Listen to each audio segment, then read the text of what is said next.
Hi everyone, good morning. তো তোমাদের জন্য দারুণ একটা আপডেট নিয়ে চলে এলাম এই মুহূর্তে, বা দুর্দান্ত আপডেট বলতে পারো। তো আবারও আপনাদের সবাইকে স্বাগত, আশা করি সবাই ভালো আছেন। তো বন্ধুরা, ইন্ডিয়ান পোস্ট অফিস ডিপার্টমেন্ট তরফ থেকে প্রকাশিত জিডিএসের মানে গ্রামীণ ডাক সেবা কর্মীদের নতুন নিয়োগের সংক্রান্ত এই ভিডিওতে আমি আপনাদের অনেক গুরুত্বপূর্ণ তথ্য জানাতে যাচ্ছি। তো অবশ্যই বলবো কিন্তু ভিডিওটা দেখো সম্পূর্ণ, বিশেষ করে আপনার রেজাল্ট নিয়ে। যেমন বন্ধুরা, প্রথম তালিকায় ইতিমধ্যে ঘোষণা করা হয়েছিল এবং গতকালে আপনার দ্বিতীয় তালিকা কিন্তু ঘোষণা করা হয়েছে। তাই যারা প্রথম বা দ্বিতীয় তালিকা চেক করনি তারা অবশ্যই চেক করে নেবেন, ঠিক আছে। এই লিস্টগুলো আপনাকে অফিসিয়াল ওয়েবসাইটে দেখতে পাবেন। তো এখানে আপনি চেক আউট করতে পারেন। আর পাশাপাশি আমাদের টেলিগ্রাম চ্যানেলে অলরেডি আমি লিস্টগুলো যে মানে দিয়ে রেখেছি, তো অবশ্যই তোমরা কিন্তু ওখান থেকে কালেক্ট করে নেবেন। আর যারা টেলিগ্রাম চ্যানেলে জয়নিং হওনি, তো অবশ্যই তোমরা টেলিগ্রাম চ্যানেলে জয়নিং হয়ে যাও, কোনো চার্জ লাগবে না। ওখানে আমি যাবতীয় তোমাদেরকে অনেক গুরুত্বপূর্ণ তোমাদের যে মেডিকেল সার্টিফিকেট ওগুলো আমি প্রোভাইড করে থাকি। তো দেখো বন্ধুরা, কাল যখন সেকেন্ড লিস্ট আপডেট হলো, তখন আমরা যে ভিডিও বানিয়ে আপনাদের জানিয়েছি বা জানিয়ে দিয়েছিলাম, তো সাথে সাথে টেলিগ্রাম চ্যানেলেও সব ফাইল আপলোড করে দিয়েছিলাম, যাতে আপনি খুব দ্রুত আর ভালোভাবে আপনার রেজাল্ট চেক করতে পারেন। আর হ্যাঁ, তোমাদেরকে বলে রাখি যে এটা বলতে চাই যে যারা এখনও আমাদের টেলিগ্রাম চ্যানেলে যারা ডাউনলোড করনি, তো অবশ্যই তোমরা কিন্তু ডাউনলোড করে নিও ওই লিস্টগুলো, ঠিক আছে। তো বন্ধুরা দেখো, এই ভিডিওতে অনেক গুরুত্বপূর্ণ বিষয় কিন্তু আলোচনা করতে যাচ্ছি। যেমন পরিষ্কার করে বলে রাখি, কারণ এখানে যে অনেক ক্যান্ডিডেট আছেন যারা থার্ড লিস্ট, যারা ভালো শতাংশ নাম্বার আছে এবং তারা এক্সপেক্ট করছেন যে আগামী লিস্টে তাদের সিলেকশন হয়ে যাবে। তো থার্ড লিস্ট নিয়ে তথ্য জানাবো। তো পাশাপাশি আরও কতগুলো লিস্ট আপডেট হওয়ার আশা করা হচ্ছে, আর কখনও আপডেট হবে বা কখন সময় প্রকাশিত হবে, এই সব কথা কিন্তু আমি বলবো। অ্যাকচুয়ালি তোমাদের থার্ড লিস্ট কখন আসতে চলেছে, কোন সময় আসতে চলেছে, আর কতগুলো লিস্ট প্রকাশিত হবে, সেই সম্পর্কে বিষয় তোমাদেরকে আমি তুলে ধরবো। তো ভিডিওটা সম্পূর্ণ দেখো, যারা জিডিএস ক্যান্ডিডেট প্রার্থী রয়েছে, ভিডিওটা স্কিপ করবে না। দেখো, নতুন নিয়োগ নিয়ে অনেকে প্রশ্ন করেছেন আবার, তো আমি সেই সম্পর্কেও আলোচনা করব। তো এখন থেকে ক্যান্ডিডেটরা জানতে চাইছে যে এই নতুন নিয়োগ এসে গেছে, এরপর পরবর্তী নতুন নিয়োগ আসার সম্ভাবনা কবে। সাথে কাট অফ নিয়ে অনেক প্রশ্ন এসেছে আগের লিস্টগুলোর মতো, কি আগামী লিস্টগুলো কাট অফ কি একটু কম হবে না। তো সব তথ্য একসাথে জানিয়ে দিচ্ছি। তো ভিডিওটা কিন্তু শেষ পর্যন্ত দেখবেন, অনুরোধ রইল। তো ভিডিও লাইক আর শেয়ার করতে ভুলবেন না। তো দেখুন, এই যে অফিসিয়াল ওয়েবসাইটে সব তথ্য কিন্তু পাওয়া যায়। তো প্রথম ও দ্বিতীয় লিস্টে দুটোই এখানে চেক করতে পারবেন। আর যারা যেটা দ্বিতীয় লিস্ট আপডেট হয়েছে, সেখানে কিছু যে ডিভিশনের রেজাল্ট কিন্তু আটকে রাখা হয়েছে। কেন রয়েছে অবশ্যই বলছি। তো সেখানে কোড অফ যে কন্ডাক্টের কারণ ওখানে ইলেকশন হতে চলেছে, তাই ইলেকশনের কারণে রেজাল্ট এখন বন্ধ রাখা হয়েছে। তো বিশেষ করে ওয়েস্ট বেঙ্গলের রেজাল্ট আটকে রাখা হয়েছে। কিছু আরেকটা সার্কেল আছে যেখানে মধ্যে কয়েকটা ডিভিশন রেজাল্ট আটকে রাখা হয়েছে, না হলে তো তোমাদের সব রেজাল্ট আপডেট করে দেওয়া হয়ে গিয়েছিল। যদি কাট অফের কথা বলি, তাহলে সেকেন্ড লিস্ট দেখতে পাবে অনেক জায়গা বা ডিভিশনে খুব কম শতাংশ কাট অফ কিন্তু এতে ক্যান্ডিডেট সিলেক্ট হয়েছে। আর আগের ফার্স্ট লিস্টে বা আগে যেসব রেজাল্ট এসেছে সেগুলোকে দেখানো হয়েছে যে কম শতাংশ হলেও অনেকের সিলেকশন হয়েছে। যেখানেও দেখতে পারবেন, আগে তো বলি কতটা ভ্যাকান্সি ছিল। তো মোট 28,636টি ভ্যাকান্সি বের করা হয়েছিল, তো জিডিএসের জন্য, ঠিক আছে। তো বেসিক্যালি তোমাদেরকে বলবো যে শিডিউল জানুয়ারিতে এসেছিলো সেখানে। আর এখানে আপনি দেখতে পারবেন যে সাধারণত ক্যাটাগরি বা লোকেদের দেখুন যে 78.4% মার্কসে কিন্তু সিলেকশন হয়। সাধারণত ক্যাটাগরির যে 78% মার্কসের সিলেকশন হয়, তো সাধারণত ক্যাটাগরি 80% মার্কসের কিন্তু সিলেকশন হয়। তো এখানে দেখবেন যে সাধারণ ক্যাটাগরির যে 79% মার্কসের সিলেকশন কিন্তু হয়। কিন্তু বন্ধুরা, যে এমন অনেকেই কম সম্ভাবনা থাকে যে কম মার্কস পাওয়া বা লোকেরাই সিলেকশন হয়।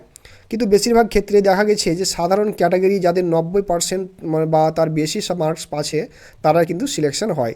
কিছু কিছু এলাকা আছে, যেমন গুজরাটের মতো বা সার্কেল আছে, আসামের সার্কেল, পাশাপাশি এই যে সার্কেলটা যেমন যেখানে কম শতাংশ কাট অফ লাগছে, এই তোমাদের যে নর্থ ইস্টের সার্কেল, এইভাবে কিছু কিছু জায়গা কম শতাংশ ক্যান্ডিডেটরা কিন্তু সিলেকশন হয়ে যাচ্ছে। তো তোমাদের সামনে আছে যে তুমি সহজে দেখতে পারবে আরও যে কম শতাংশ সিলেকশন কিন্তু হয়েছে। তো বন্ধুরা আরেকটু দেখিয়ে দিই যে তো দেখো ওবিসি ক্ষেত্রে মানে 57.8% সিলেকশন হয়েছে, মানে 57.58%তেও সিলেকশন কিন্তু হয়েছে। আর এটা কিন্তু অনেক আনরিজার্ভ ক্যাটাগরির মধ্যে পড়ে, ঠিক আছে, মানে এদের কোনো ছাড় বা সুবিধা পাওয়া যায় না আনরিজার্ভের মানে। তো জেনারেল ক্যাটাগরি বা ওবিসি ক্যাটাগরি বা ক্যান্ডিডেট আছে যে এখানে মানে এখানে ওবিসি ক্যাটাগরি বা 51.2% মার্কস পেয়ে সিলেকশন হয়েছে, বুঝেছো। তো অনেক জায়গায় কিন্তু কম মার্কস থাকা ক্যান্ডিডেটরা কিন্তু সিলেকশন পায়, কিন্তু বেশিরভাগ ক্ষেত্রে তো বেশি কাট অফ মানে লাগে, দিল্লির অনেক বেশি কাট অফ লাগে। তো দিল্লির তো 100% মার্কস পেয়ে সিলেকশন কিন্তু কিন্তু হয়, কিন্তু হরিয়ানা দেখবে আগে মানে নিয়োগগুলোর মতোই কিন্তু 100% কাট অফ লাগে, সেটা সব ক্যান্ডিডেটের জন্য, ঠিক আছে। তো জেনারেল ক্যাটাগরির জন্য মানে আর যারা আনরিজার্ভ ক্যাটাগরি পড়ে তাদের মানে ছাড় পাওয়া যায়, তাদের জন্য এসসি এসটি মানে পিডাব্লিউএস ক্ষেত্রে এখানে 100% কাট অফ লাগে, বুঝেছো। তো এখন দেখবেন কোনো কোনো সার্কেল একটু কম শতাংশ লাগে, আর যেখানে বেশি শতাংশ কাট অফ লাগে সেটা আমি পরে দেখাবো। তো এখন আপনি এখানে দেখুন যেটা মানে আপনার রেজাল্ট বা ডিক্লিয়ার হয়েছে, অর্থাৎ সেকেন্ড লিস্ট আপডেট হয়েছে। সেকেন্ড লিস্টে যারা ক্যান্ডিডেট মানে তারা মানে তাদের ডকুমেন্ট ভেরিফাই করতে হবে 27 এপ্রিল 2026 মধ্যে। এর এখন ক্যান্ডিডেটের কমেন্ট আসতে শুরু করেছে, স্যার আপনার যে আমাদের কাছে তো এখনও কোনো মানে ইনটেনশন এখনও আসেনি, তো আমাদের কাছে কোনো মানে এসএমএস বা ইমেল আসেনি, তো সিলেকশনের জন্য যে কোথাও রিপিট করতে হবে কি। তো এই নিয়ে প্রশ্ন করেছে আমাকে অনেকজন। তো আপনার সিলেকশন হয়ে গেছে এবং আপনার রেজিস্ট্রেশন নাম্বার কি, কোথায় রিপোর্ট করতে হবে, কখন রিপোর্ট করতে হবে, আর কোন কোন ডকুমেন্টস নিয়ে আসতে হবে, এই সব তথ্য এসএমএসের বা ইমেলের আসে। তো সেটা এখনও মানে প্রাপ্ত হয়নি ক্যান্ডিডেটদের, বা তাদের চিন্তা করার কোনো দরকার নেই। দেখুন রবিবার বা আপনার ছুটির দিন থাকে, তো শনিবার তো রেজাল্ট এসেছে, তাহলে সোমবারের মধ্যে আপনার এসএমএস আর ইমেলের মানে ইন্টেনশন বা আসতে শুরু করবে। তো এই ব্যাপারে আপনার কোনো টেনশন নিতে হবে না, ঠিক আছে। তো প্রথমে কথা হলো যে ডিভির অর্থাৎ ডকুমেন্ট ভেরিফিকেশানের ব্যাপারে এই মানে একটা স্পষ্ট যে এখন কথা আছে যে থার্ড লিস্ট ব্যাপারে। তো ক্যান্ডিডেটদের থেকে প্রশ্ন আসছে যে যারা ফার্স্ট লিস্ট সিলেক্ট হয়নি, তো সেকেন্ড লিস্টেও সিলেকশন হয়নি, তারা বারবার জিজ্ঞাসা করেছে যে থার্ড লিস্ট কখন মানে আপডেট হবে বা প্রকাশিত হবে, বা কোন সময় প্রকাশিত হবে। তো আর থার্ড লিস্টে আসবে কি না, তো থার্ড লিস্ট অবশ্যই আসবে, এই বিষয়ে কোনো সন্দেহ নেই, ঠিক আছে, কোনো সন্দেহ নেই। তো থার্ড লিস্ট অবশ্যই আপডেট হবে, আর এই লিস্টটা আসার পুরো সম্ভাবনা কিন্তু আছে। তো তোমরা 10 মের মধ্যে কিন্তু এবার সেকেন্ড লিস্ট এলো, তাদের একটু দেরি হয়েছে, তবে হতে পারে পরের লিস্টে একটু দেরি হবে, কিন্তু আমরা এখানে ধরে নিই যে 10 মের মধ্যে 5 থেকে 10 মের মধ্যে তোমাদের রেজাল্ট কিন্তু আপলোড হয়ে যাবে থার্ড মেরিট লিস্ট। নতুন রেজাল্ট মানে হলো থার্ড বা সাপ্লিমেন্টারি লিস্ট তোমার হাতে এসে যাবে। তো তাই আমরা এখানে যে ডিভি অর্থাৎ ডকুমেন্ট ভেরিফিকেশান লিখেছি, যারা মানে এই তারিখে একটু বদল আসতে পারে, হতে পারে যে 4-5 দিন আগেই যদি আপনার রেজাল্ট চলে আসে, তো 4-5 দিন পরে ডিক্লিয়ার করা হয়, তো আপনি মানে এভাবে ধরে চলবেন যে 5 থেকে 10 মের মধ্যে আপনার রেজাল্ট কিন্তু আপলোড হয়ে যাবে।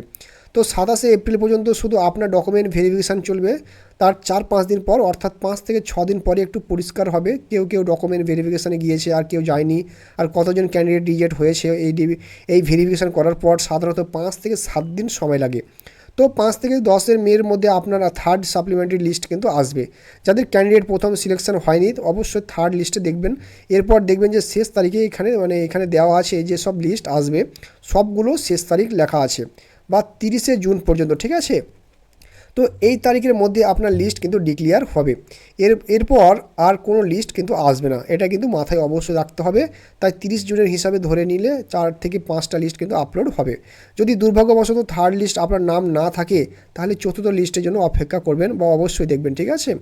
এখন এখানে কাট অফ, আসলে কাট অফের ব্যাপারটা নিয়েই কথা বলছি। কাট অফ এর মূল ইস্যু থাকে, তো আসলে মানে কতটা কাট অফ হবে, দেখো সবচেয়ে বেশি কাট অফ পড়ে এখন সার্কেলটার অনেক বেশি কাট অফ লাগে।